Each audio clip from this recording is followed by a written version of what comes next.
प्रदेश की कांग्रेस सरकार के नेताओं की आपसी खींचातान एवं छींटाकशी से विकास का पहिया विगत 4 वर्षों से रुका हुआ है। राज्य की कांग्रेस नेता पॉलिटेक्निक ड्रामा करते हुए एक दूसरे पर आरोप प्रत्यारोप कर रही हैं। लोकतंत्र की सारी मर्यादाएं तार तार हो गई हैं। दो गढ़ों में बटी राज्य की कांग्रेस सरकार की आपसी खींचातान से जनता पूर्णतः उब चुकी है। उक्त विचार केंद्रीय राज्य मंत्री अर्जुन राम मेघवाल ने शुक्रवार को बतौर मुख्य अतिथि रतनगढ़ विधानसभा क्षेत्र की जन आक्रोश महासभा में व्यक्त किए। मेघवाल ने कहा कि राज्य सरकार केंद्र सरकार की जन कल्याणकारी योजनाओं के नाम बदल कर वाहवाही लूटने का नाकाम प्रयास कर रही है। प्रदेश में चारों तरफ दलित उत्पीड़न, महिला अत्याचार, चोरी डकैती व हत्या से जंगलराज एवं कुशासन का साम्राज्य बना हुआ है। प्रदेश की नाकाम सरकार को 2023 में उखाड़ फेंकने के लिए जनमानस तैयार खड़ा है। केंद्रीय मंत्री मेघवाल ने क्षेत्रीय विधायक अभिनेश महर्षि के नेतृत्व में निकाली गई जन आक्रोश यात्रा की सराहना करते हुए कहा कि राज्य में पंचायत स्तर पर होने वाली यात्रा को रतनगढ़ विधानसभा क्षेत्र में व्यापक रूप से 126 गांव व डाणिया तक ले जाकर एक अनूठा उदाहरण पेश किया है, जिसकी एक छवि आज के इस महासभा में उमड़े जन सैलाब के रूप में हम सबको देखने को मिली है। सांसद राहुल कस्बा ने सभा को संबोधित करते हुए कहा कि केंद्र सरकार की लोक कल्याणकारी योजनाओं का सीधा फायदा आमजन तक पहुंच रहा है। उन्होंने केंद्र की उपलब्धियां बताते हुए प्रदेश में आगामी विधानसभा चुनाव में डबल इंजन की सरकार बनाने का आह्वान किया। महासभा के मुख्य वक्ता चित्तौड़गढ़ विधायक चंद्रभान सिंह आक्या ने कहा कि प्रदेश सरकार ने युवाओं को चौराहे पर लाकर खड़ा कर दिया है। किसी भी भर्ती परीक्षा का निष्पक्षता से संपन्न नहीं करवा पाना सरकार की प्रशासनिक योग्यता पर प्रश्न चिन्ह लगाता है। सरकार बनने के बाद सदन में कम और होटलों में ज्यादा रही है। आक्या ने कहा कि प्रदेश के युवा इस पेपर आउट करने वाली सरकार को सदा के लिए सत्ता से आउट कर देने के लिए मन बना चुके हैं। क्षेत्रीय विधायक अभिनेश महर्षि ने जन आक्रोश यात्रा के अनुभव साझा करते हुए कहा कि विधानसभा क्षेत्र में 13 दिनों तक चली यात्रा के दौरान आमजन में भाजपा के पक्ष में जबरदस्त उत्साह है और प्रदेश की भ्रष्ट सरकार के खिलाफ आक्रोश व्याप्त है।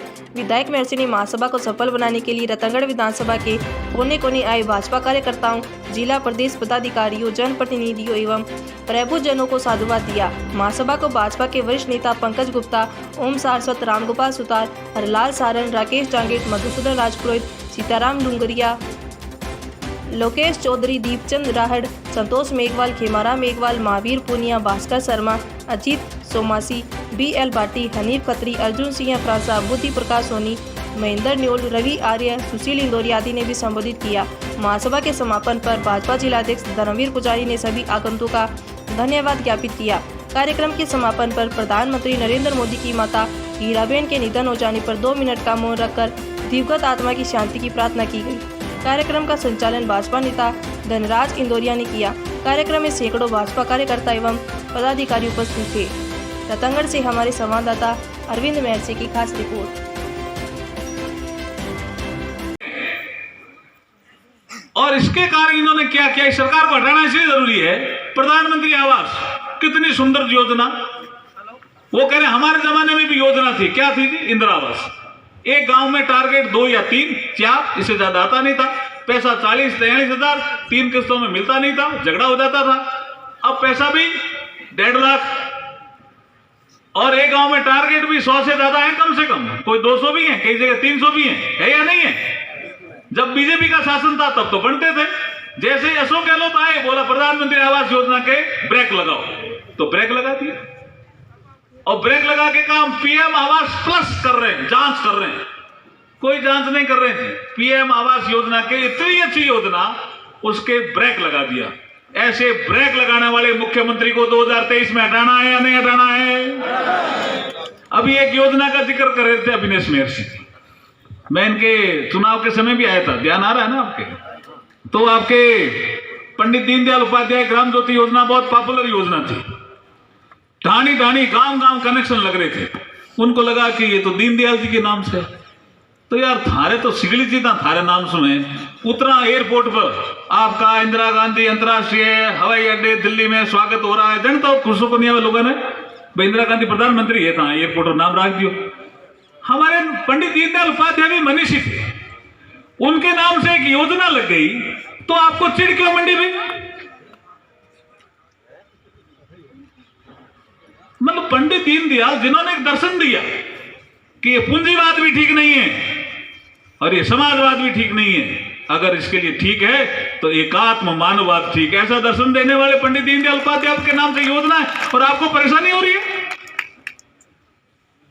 और इस योजना को बंद कर दिया। ध्यान आ रहा है ना? ढाणी कनेक्शन लग रहे थे। तो ऐसी योजना को बंद करने वाली सरकार को 2023 में हटाना है या नहीं हटाना है? हटाना है या नहीं हटाना है? नहीं है भाई जी, ठीक बोल रहे, उखाड़ फेंकना है। हाँ, वो करना पड़ती, उखाड़ फेंकना पड़ती, लेकिन उसके लिए सजग रहना पड़ेगा। 2023 में, 2023 आ ही गया अभी। 2023 में कई राज्य अमर रहे, अमर रहे, अमर रहे, अमर रहे, अमर रहे। ये क्यों? सरकार कमजोर हो गई, दो धड़ों में बंट गई। एक का नेतृत्व है अशोक गहलोत साहब कर रहे हैं, एक का नेतृत्व सचिन पायलट साहब कर रहे हैं, अभी भी कर रहे हैं। और दो धड़ों में बंटी होने के कारण अपराध के आंकड़ों में राजस्थान कई जगह नंबर 1 पे आ गया। तो नाम राजस्थान, और कई जगह पत्रकार लिखने लगे, कॉलमिस्ट लिखने लगे, आर्टिकल आने लगे कि राजस्थान रेपिस्तान हो गया। हमें शर्म भी आती है।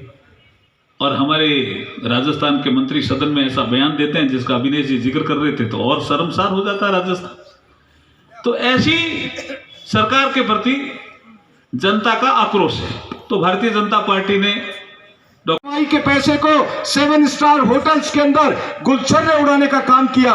डाणियों में लोगों को कनेक्शन देने का काम हमारी भारतीय जनता पार्टी की सरकार कर रही थी। इस सरकार ने आते ही सबसे पहले एक काम किया कि डाणियों के कनेक्शन, दीनदयाल उपाध्याय ग्रामीण ज्योति योजना को सिरे से बंद कर दिया, खारिज कर दिया। आज गरीब की झोपड़ी के अंदर रोशनी नहीं होनी चाहिए, इस बात का प्रण लेकर के ये राजस्थान की सरकार बैठी है। बातें इतनी लंबी है, लेकिन मैं भारतीय जनता पार्टी के सभी कार्यकर्ताओं का, मेरे गांव गांव ढाणी ढाणी से आए हुए सभी लोगों का, मेरी मातृशक्ति का बहुत बहुत आभार व्यक्त करता हूं कि आप लोगों ने जिस तरह से प्यार दिया, जिस तरह से भारतीय जनता पार्टी के प्रति आप लोगों ने अगाध प्रेम और श्रद्धा का भाव दर्शाया है। निश्चित रूप से आने वाले 10 महीने के बाद में ये राजस्थान की सरकार उखाड़ फेंकने का बीड़ा इन लोगों ने उठा लिया है। आप यदि मेरी बात से सहमत हैं तो दोनों हाथ उठा करके जोरदार तालियों की गड़गड़ाहट के साथ में आदरणीय हमारे अर्जुन राम जी मेघवाल साहब को ये बताया आप लोग ने। मैं बहुत बहुत आभार व्यक्त करता हूं आप सभी लोगों का। आप सब जो जितने भी मंचासीन लोग हैं, आप सब, सरकार जो काम कर रही है उसका स्वागत और अभिनंदन होता है। आज हम बहुत जबरदस्त तैयारी के साथ में थी, हमारे नेता लोगों का पुष्प वर्षा के साथ में स्वागत और अभिनंदन करना चाहते थे। बहुत बड़ी मात्रा में पुष्प और गुलाब और बड़ी बड़ी मालाएं यहाँ पर लाई हुई रखी हैं, लेकिन हमारे देश के यशस्वी प्रधानमंत्री नरेंद्र मोदी जी की माता जी का देहावसान होने के कारण, हालांकि वो 100 वर्ष से ऊपर जी करके इस देश को एक हीरा दे करके गई है, लेकिन फिर भी हम सम्मान करते हैं, मान करते हैं, और वो सारी गुलाब की पंखुड़ियां आप सब कार्यकर्ताओं को समर्पित कर देंगे बाद में। अब मैं हनीफ खत्री साहब को निवेदन, सभी साथियों के साथ में हम उन लोगों के दरवाजे तक पहुंचे और ये प्रथम सेवक के साथ में विधानसभा क्षेत्र के तमाम साथी लोग, हम लोग गांव गांव ढाणी ढाणी पहुंचे। राजस्थान की नकारा सरकार के प्रति लोगों के मन में बहुत आक्रोश है। लोगों के मन में इस नकारा सरकार को बदलने की जल्दी लगी हुई है। लोग हमें बार बार, जब जिस गांव में गए वहां पर इतना मान सम्मान और हम लोगों का अभिनंदन किया कि ये देखते ही बनता था, ऐसा लग रहा था कि लोगों के अंदर जल्दी है कि कब ये नकारा सरकार यहां से विदा हो जाए। ये तो इस नकारा सरकार के प्रति लोगों के मन में आक्रोश था, लेकिन आप भारत सरकार के यशस्वी प्रधानमंत्री नरेंद्र जी मोदी और भारतीय जनता पार्टी के यशस्वी अध्यक्ष जेपी नड्डा जी के नेतृत्व में, और राजस्थान के यशस्वी अध्यक्ष हमारे आदरणीय सतीश पूनिया जी, गुलाब जी भाई साहब, आदरणीय राजेंद्र जी राठौड़ साहब और सभी सम्मानित हमारे जो नेतागण हैं, उनके नेतृत्व में जो काम हो रहा है, उनके प्रति, आप लोगों के प्रति लोगों के मन में बहुत सम्मान है और बहुत मन के अंदर उत्साह है। आपका स्वागत और अभिनंदन है। और ये मैं सोच सकता हूं ऐसा ताकतवर एमएलए आपको मिला है। हम कहते हैं कि भाई महर्षि जी आप लंबे टाइम चलने वाले हैं, इन बातों को आपने पूरी विधानसभा में पहुंचाया, अच्छी बातें पहुंचाई, काफी इस सम्मानित मंत्री ने बातें करी है, पर आने वाली सरकार आप लोगों की है। 2023 में आपकी सरकार बनेगी और भारतीय जनता पार्टी को इतना बहुमत मिलेगा जो गुजरात में मिला है वो आप लोगों के सामने है, पर गुजरात से भी अच्छी सीटें राजस्थान में आएगी। और जो काम अपने अधूरे रहे हैं या जो काम अपने बाकी हैं, जो वसुंधरा जी के राज में नहीं हो पाए या कोई काम बच गए हैं, उन कामों को हम सब लोग वैरायटी पे करेंगे। भाई साहब, अर्जुन जी भाई साहब, इन लोगों ने अपने कार्यकर्ताओं के साथ जिस प्रकार का खिलवाड़ किया है, तो हमारे यहाँ के एमएलए को भी इतनी छूट जरूर दें कि इन कार्यकर्ताओं के, कांग्रेस के कार्यकर्ताओं के अपने एमएलए और जनप्रतिनिधि का इलाज जरूर करें, ऐसा जरूर इनको थोड़ी छूट दें। और आप सब लोग पधारे, हम लोगों का सम्मान भी आपने किया, उसके लिए धन्यवाद। जय। इस हिंदुस्तान के हम हर व्यक्ति को जो ढाणी में बैठा हुआ है उसको रोशनी देने का काम करेंगे। 100% घरों में रोशनी पहुंच जाएगी और लाइट ऑन डिमांड आके बैठ जाएगी। बीते हुए 5 साल के अंदर हमारी सरकार के द्वारा, जब बीजेपी की भारतीय जनता पार्टी सरकार राजस्थान में भी थी और दिल्ली में भी थी, चूरू जिले के अंदर की बात करूंगा, 9000 से ऊपर ढाणियों में कनेक्शन करने का काम किया था। और बिल्कुल सही कह रहे हो राजिया, 3 साल से ऊपर हो गए हैं, 4 साल का लगभग समय हो गया। चूरू जिले की बात तो क्या कहूं, पूरे राजस्थान में एक भी ढाणी में कनेक्शन नहीं। इस सरकार के पास कोई नीति नहीं। और हालत यह है कि आज की तारीख में 18,000 से ऊपर की ढाणियों की पेंडेंसी पड़ी है, जो राजस्थान का चूरू जिले का हर एक व्यक्ति को ढाणियों में लाइट चाहिए। ऐसे व्यक्ति हमारे पास में 18,000 से ऊपर हो गए। कहां से गया और कांग्रेस सरकार के प्रति जनता का आक्रोश व्यक्त किया गया। जनता ने बताया, इन सब लोगों ने बताया कि हम दिन गिन रहे हैं कि कितने दिन बाकी हो रहे इस कांग्रेस सरकार के। आप निराश मत हो, आप तो काम करते जाओ। आने वाला समय भारतीय जनता पार्टी का समय है और हम सब साथ मिलकर के हमारे विधायक जी के हाथ मजबूत करेंगे और आने वाले समय में भारतीय जनता पार्टी का शासन लाएंगे। इसलिए हम सब कार्यक्रम आदरणीय धनराज जी इंदौरिया से निवेदन करता हूं कि वे भी हम सबको संबोधित करें।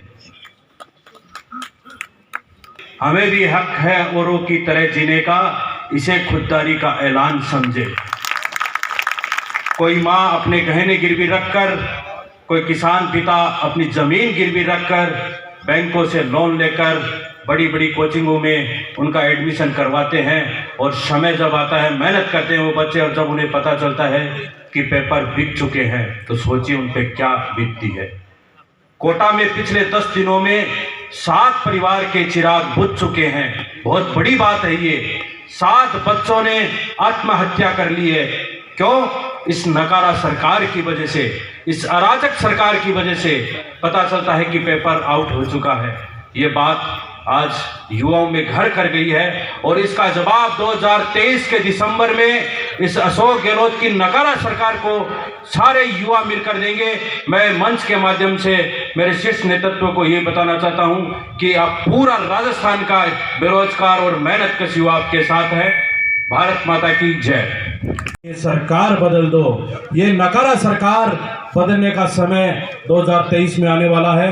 और इसी क्रम में मैं 80 रुपये चल रही है और आपने बहुत ही मन लगा से 126 गाँवों के अंदर इस यात्रा को लेकर गए हो। बहुत बहुत धन्यवाद के पात्र हो। जोरदार तालियों के साथ में विधायक महोदय का स्वागत किया जाए। स्वाद को अमर रहे माँ,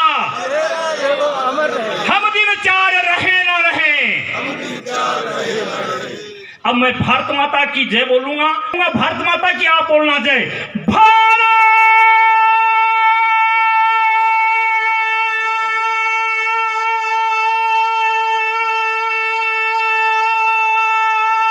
भारत माता की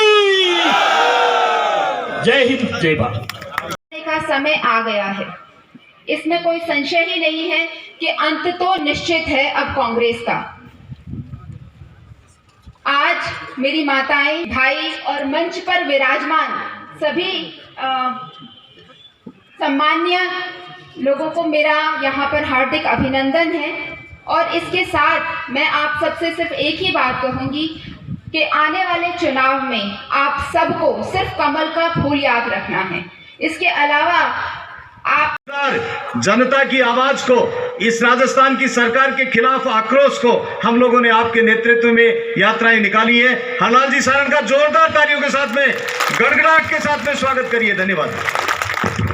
बात ई वास्ते है, जन आक्रोश रैली खातर निकाली गई कि जन के बीच में जाके, जनता के बीच में जाके अपनी बात का और भी बात को उत्तर के मिले। अब आपके सागे विधायक महोदय और पूरी टीम जन जन के पास गई, गांव ढाणी के माँ गई और शानदार आपकी आक्रोश रैली निकाली। बिको नतीजों है आज जन संभालो बूढ़े पड़े हैं। आप सब पधारे, इसलिए आपको स्वागत। मैं तो एक बात कह सकूँ, आपके बीच में आज अखबार पढ़ो, राष्ट्र से दिल्ली से हटाया प्रभारी कांग्रेस का मंत्रणा कर रहे, कांग्रेस का स्थापना दिवस पे, और कांग्रेस का हरियाणा विधायक रो रहे कि इसी लूट में कदे ही कौन देखी, मैं ही कांग्रेस छोड़ी जाऊंगा। अब बात अखबार करे, मैं कौन। 817 किसानों की जमीनें कुर्क हो गई उनके इस बात के वादे पे, झूठे वादे पे, और इस पिछले 3 साल में 175 किसानों ने खुदकुशियां की है। शर्म से मर जाना चाहिए इनके किसान, इनके मुख्यमंत्री को।